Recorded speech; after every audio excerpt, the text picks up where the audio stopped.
Ya, esto sería el último tema, esto de psiquiatría, así que ya.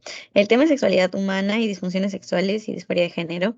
También me parece que en su sílabo aquí les habían metido lo que era psicoendocrinología, psiconeuroendocrino, lo que vimos la semana pasada, porque como les dije, les junté psiquiatría en enlace uno con 2, así que ya, solo quedaría este tema ya por separado. Entonces, es un tema rápido, más que nada conceptos y que entiendan estos conceptos y cómo se diferencian para que sepan también, por ende, diferenciarlos en sus exámenes, ¿no? Ya. Primero iniciamos con lo que es sexualidad humana. Hay que saber que la sexualidad humana se da según la interacción de factores. Y estos factores pueden ser la interrelación personal, que viene a ser la personalidad de la persona, la biología de la persona y la vida anímica e individual de la persona, ¿ya? Personalidad, hay que recordar que era la característica y lo que diferenciaba a una persona, ¿ya? No tenía necesariamente que ver con la biología, ¿no? Que biología es una persona con pene, una persona con vagina. No, personalidad es lo que caracteriza a cada uno de nosotros. Luego están las circunstancias de la vida.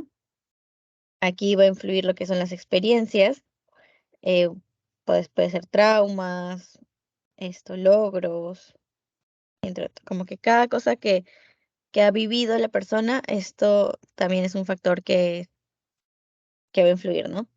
Y bueno, entre otros factores tenemos lo que es la cultura, religión, todos los mensajes parentales, o sea, la relación familiar y también las ideas que pueden ser tanto culturales o del grupo familiar que existe, ¿no? Dentro del cual está.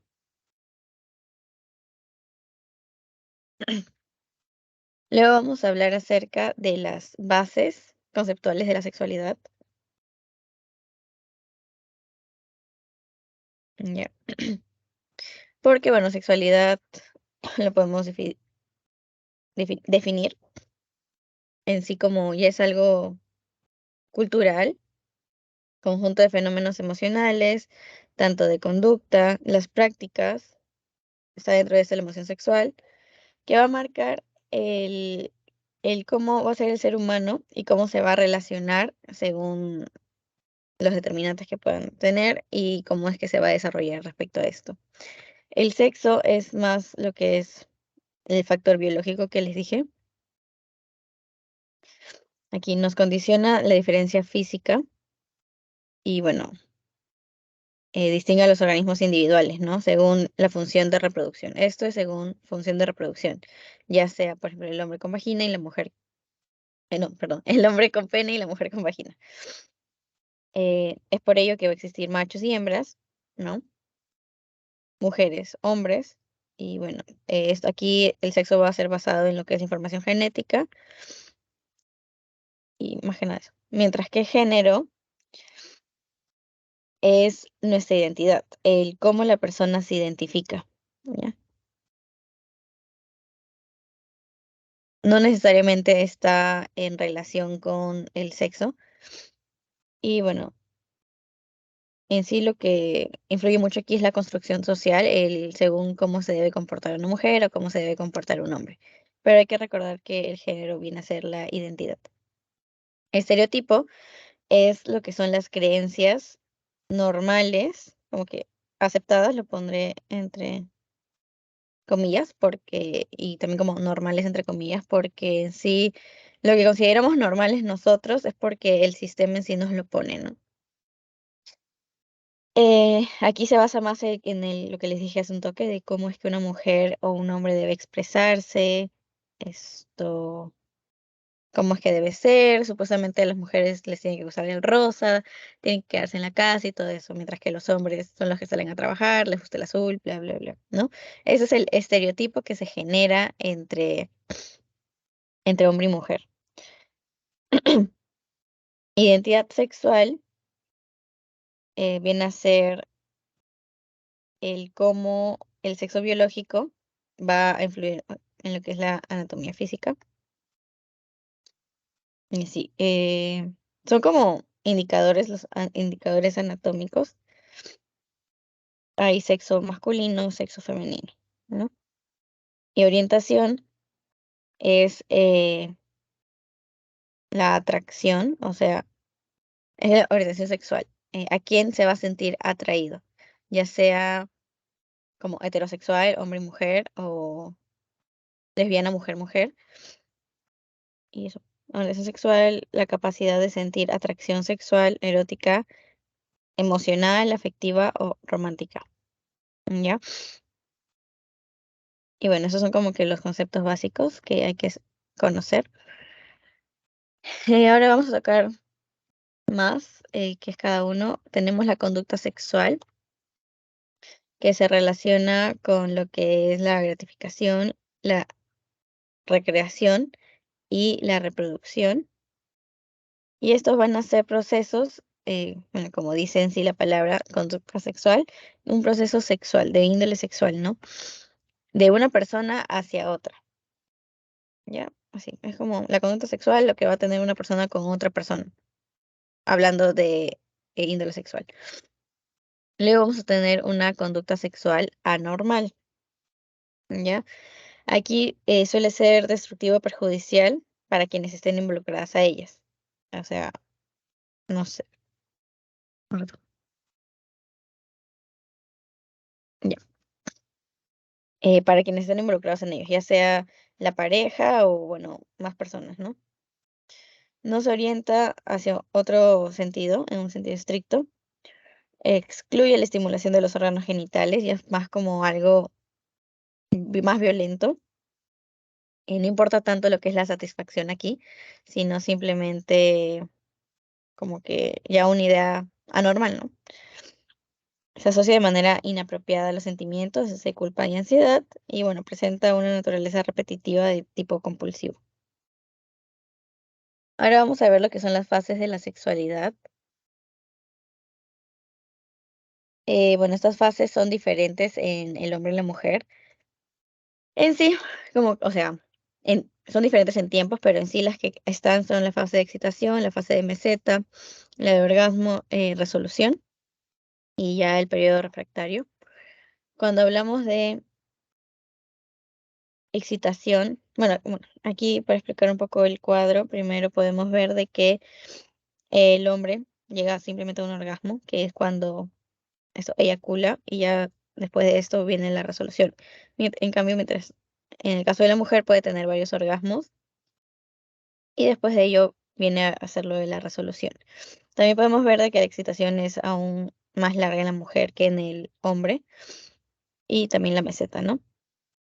Luego entonces, para hablar de excitación, como les dije, van a ser procesos diferentes en cada uno, o sea, eh, se van a expresar de manera diferente, así que por eso en cada parte vamos a hablar tanto de masculinas y femeninas. En la parte de excitación está, ¿rato? Ya, disculpen. En la parte de excitación masculina tenemos la erección del pene, el aumento de tamaño y la elevación de los testículos, el incremento de grosor del escroto. Ya sabemos que todo esto es por eh, la sangre. ¿Qué pasa, no? Cuando hay la excitación sexual masculina, esta se puede ver afectada por ansiedad y, bueno, en sí por problemas emocionales y se van a expresar en lo que son problemas de erección. Luego tenemos la excitación femenina. Bueno, aquí se da la lubricación, la dilatación vaginal, la erección de los pezones. Si es que van a aparecer dificultades en esta fase, es porque podemos hablar de problemas en sí de excitación sexual femenina. Así es como se llamaría. Luego vamos a pasar a la parte de meseta, que es la parte en la que se dan las sensaciones, como que las más específicas, y que esto va a predisponer a lo que es el orgasmo, ya son las sensaciones preorgásmicas. En el hombre, además de la lubricación y la limpieza de la uretra, esto de si es que pueden existir restos de orina, ¿no? ¿Para qué? ¿Para qué hacen como que esta limpieza de uretra? Es para permitir el paso de los espermatozoides. Luego tenemos la meseta femenina. Aquí el clítoris retrae su capuchón, por lo cual pueden sentirse más. Bueno, el pecho sigue aumentando de tamaño, la areola se dilata, hay rubor sexual.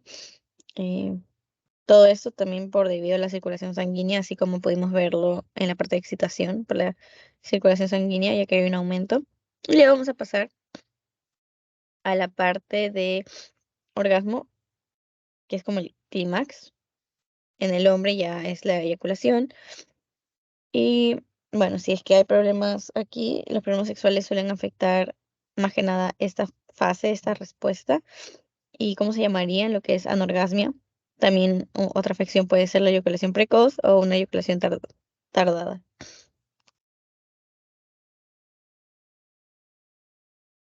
Ya. Y por último, lo último de las fases viene a ser lo que es la resolución. En esta etapa ya el organismo comienza a recuperar progresivamente los niveles hormonales o basales antes de la excitación. Aparecen sensaciones de relajación muscular y mental, bienestar, placidez y también sueño. Hay cambios hormonales y bueno, hay la secreción de serotonina. Y ya, esto como más conceptos para tener en cuenta, ya que quede en claro lo que les mencioné al inicio. El sexo viene a ser biológico, ¿ya? Aspectos físicos. Esto obviamente tiene que ver con los cromosomas, pene, vagina y hormonas. El género está basado en una construcción social, perdón, que va a estar asociado al sexo biológico, ¿ya? La identidad de género no, no puede o no corresponder a lo que es el sexo biológico, ¿ya? Es el cómo la persona se va a sentir. Luego está la expresión de género, que se vincula el cómo mostramos nuestro género al mundo, ya sea con vestimenta, cómo nos comportamos o cómo interactuamos. Luego está la orientación sexual, que es ya la atracción física, emocional, erótica y afectiva y espiritual que vamos a sentir hacia otra persona. ¿No? Ahora vamos a ver lo que son las alteraciones de la sexualidad. En sí, en la etapa de consulta, suele ser muy controversial porque hay como una resistencia del paciente a hablar acerca de ello, porque algunos suelen sentir vergüenza. Bueno, resistencia consciente o inconsciente que el médico puede presentar. Si hay una inseguridad, una falsa vergüenza, curiosidad, también picardía o puede haber sienten que puede haber un interés extramédico, ¿no? ¿Cuáles van a ser estas alteraciones? Lo que son las disfunciones sexuales, el trastorno de inclinación sexual o parafilias y la disforia de género. Bueno, dentro de las disfunciones sexuales tenemos, por primera parte, lo que es el deseo sexual. Tenemos, y bueno, deseo sexual hipoactivo, la erotomía y aversión sexual. En el deseo sexual hipoactivo tenemos una ausencia que sería conocido como anafrodisia, o esto es la disminución de fantasías sexuales y deseos. Va a ser más frecuente en las mujeres en la vida adulta y después de un periodo de actividad sexual normal. Luego está el mecanismo defensivo, temores inconscientes o inaceptables. Y bueno, no es frecuente que el del deseo sexual de uno de los miembros de la pareja obedezca el incremento por parte del otro, ¿no? Luego está la erotomía, que es el exceso del deseo libidinal o el del impulso sexual. O sea, son como diferentes. Hay un predominio de cognición e imágenes de contenidos sexuales. Es propio de los individuos jóvenes y bueno, sí sería conocido como citriasis en los hombres y la ninfomanía en las mujeres, ¿no? Luego está la aversión sexual, que es la manifestación externa en forma de rechazo a cualquier práctica sexual que haya, ¿no? Esto, el tiempo va a ser de 6 meses de duración. Hay asco y rechazo hacia el contacto genital o sexual. Están las experiencias traumáticas sufridas durante el desarrollo psicosexual. En la parte de excitación tenemos lo que es la impotencia masculina, el vaginismo, la dispareunia y el trastorno de excitación sexual de la mujer.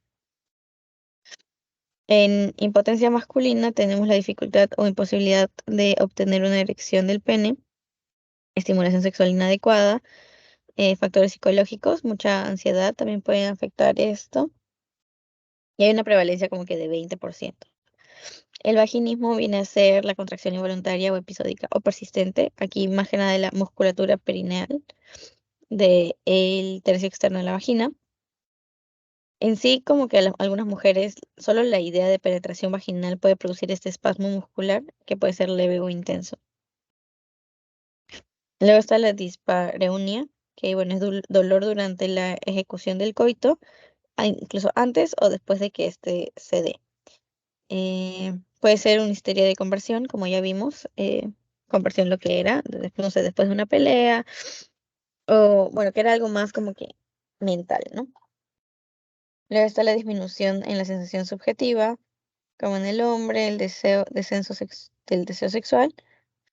Y bueno, luego es el trastorno de excitación sexual de la mujer, que bueno, que hay una ausencia de los cambios fisiológicos durante la fase de excitación, es como está normal, no siente nada.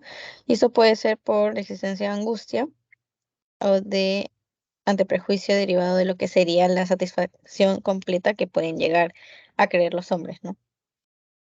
Luego en la parte de orgasmo podemos ver la anorgasmia femenina, que bueno, esa suele ser primaria, que es cuando nunca se ha dado un orgasmo. La eyaculación precoz en los hombres, también hay una anorgasmia masculina y bueno, hay una multiorgasmia femenina. En la parte de resolución podemos ver la disforia poscoital y la cefalea poscoital. ¿Qué vemos en la disforia poscoital? Sentimientos y emociones displacenteros después de la relación sexual. Y en la cefalea poscoital, dolor de cabeza después de esta relación sexual, ¿no? Eh, bueno, para hablar acerca de... Un ratito.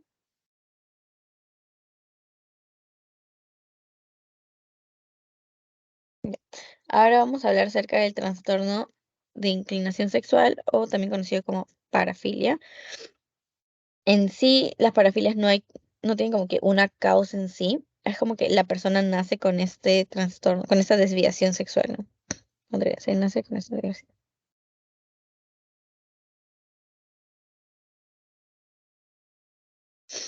Y bueno, ¿cuál vendría a ser el tratamiento? Más que nada, bajar este deseo sexual o disminuir este impulso, ¿no? La cosa en sí, el objetivo principal es bajar el impulso sexual. Entonces, ¿de qué parafilia esto podríamos hablar? Lo que es pedofilia, pederastia o estupro, incesto, fetichismo, proteurismo, violación sexual, voyeurismo, visalismo o excoptofilia, sadismo, masoquismo o exhibicionista. Entonces, cuando hablamos de pedofilia, pederastia, estupro, sí, el trastorno pedófilo se caracteriza por lo que se conoce como las fantasías o impulso y comportamientos con niños, ¿ya? Generalmente hasta los 13 años. Bueno, se habrá visto un montón de noticias acerca de personas mayores de que empiezan como que a manipular a niñas simplemente porque les gusta y ya. Es como esa diferencia de edad, de que les gusten niñas, es conocido como pedofilia, ¿no? Luego está el incesto, de que es un abuso sexual cometido con un niño, persona o adolescente, de que tengan una relación de parentesco, de consanguinidad o afinidad, ¿ya? Eso significa que es como tener una relación con personas que son familiares. Luego está, bueno, el fetichismo, que son los fetiches que puede tener cada persona en el acto sexual, o en la conducta sexual en sí. Luego está el froturismo, que es una parafilia que consiste en la excitación erótica, pero mientras esté solo el rozamiento del órgano genital o con otra parte del cuerpo y otra persona. Todo esto sin el consentimiento. Hay que saber de que para todo es un trastorno en sí o parafilia en sí viene a ser sin el consentimiento de la otra persona. Que bueno, esto ya es conocido como abuso sexual, ¿no? Cualquier cosa que la persona no tenga consentimiento es abuso sexual. Luego está la violación sexual, que suele verse que suele verse más que nada en las noticias, el voyeurismo, visualismo o escrofofilia, consiste en obtener excitación sexual mientras observa a alguien desprevenido, que se está desvistiendo, que está desnudo, o en plena actividad, ¿no? Es como una persona, no sé, que se para a ver mientras que otras personas han tenido relaciones. Luego está el sadismo masoquismo. El masoquismo sexual es esa sensación de excitación que tiene una persona al ser humillada, golpeada o atada. Luego está el sadismo sexual, que la persona va a experimentar esta excitación al infligir sufrimiento físico, pero hacia otra persona. Masoquismo es a uno mismo, mientras que sadismo es a la otra persona, ¿no? Luego está la parafilia de exhibicionista, que es, no sé, que le gusta en sí dar la exposición de los genitales para excitarse sexualmente. Le excita sexualmente que otras personas lo vean desnudo, por ejemplo. Por aquí, ¿ves? Fuerte deseo de ser observado por otras personas durante la actividad sexual. Ahora, acerca de disforia de género, esto,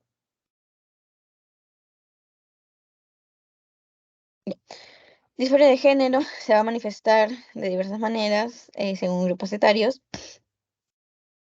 así que en sí los criterios del DSM-5 van a requerir la presencia de qué? De una incongruencia marcada entre el sexo del nacimiento y la identidad de género, ¿ya? Es decir, se va a identificar con el sexo opuesto. ¿Con qué tiempo? Es un tiempo mayor a 6 meses, ¿ya? Y bueno, en sí, como esto es un trastorno, va a haber un malestar clínicamente significativo y un deterioro funcional, es decir, la persona no se siente identificada con sí mismo y esto le va a generar este malestar, ¿no?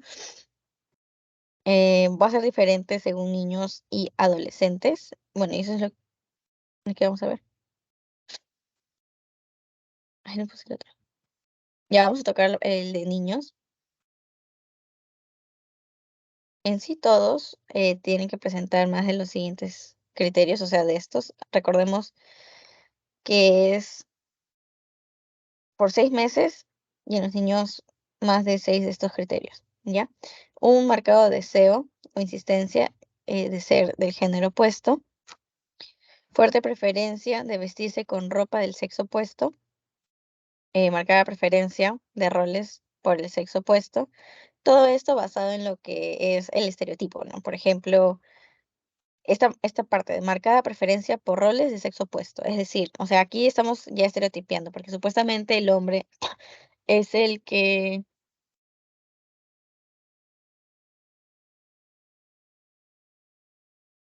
el hombre es el que no sé, que juega fútbol, el que se viste de azul, el que usa más negro y todo eso, ¿no? Así que bueno, estos puntos son como que más estereotipados. Luego está, no sé, marcada preferencia por juguetes o actividades típicas del otro sexo, preferencia por compañeros u otro sexo, rechazo de juegos, actividades según el sexo que nacimiento y una fuerte aversión de su anatomía. También fuerte deseo de tener los rasgos sexuales y o secundarios de la identidad que va a sentir. No sé, un hombre que siente que es mujer y quiere ser mujer, desea tener, no sé, lo que es busto, piel más fina, voz más fina y todo eso, ¿no? En sí, la identificación con el sexo opuesto no debe ser simplemente un deseo, por las ventajas culturales que pueden influir en él, ¿no? Sino que es en sí el deseo de la misma persona por ser del sexo opuesto. Bueno, aquí un ejemplo, un niño dice que quiere ser niña solo porque así recibirá el mismo trato. Ya, esto no es disforia de género, ¿ya? Si es que el niño piensa que va a tener los privilegios de la niña, ya, es como hay algo que le está influyendo pero no es no es la identidad que él siente, ¿ya? Así, por ejemplo, terminó de leer, niño dice que quiere ser niña solo por el trato especial que le dan a su hermana, que puede ver. Así que esto no es disforia de género. Como les digo, más que nada está basado en la identidad de la persona. Y ya, eso es súper rápido el tema. Eso sería todo. Ya sería la última clase. Muchas gracias. Cualquier cosita me avisan por WhatsApp.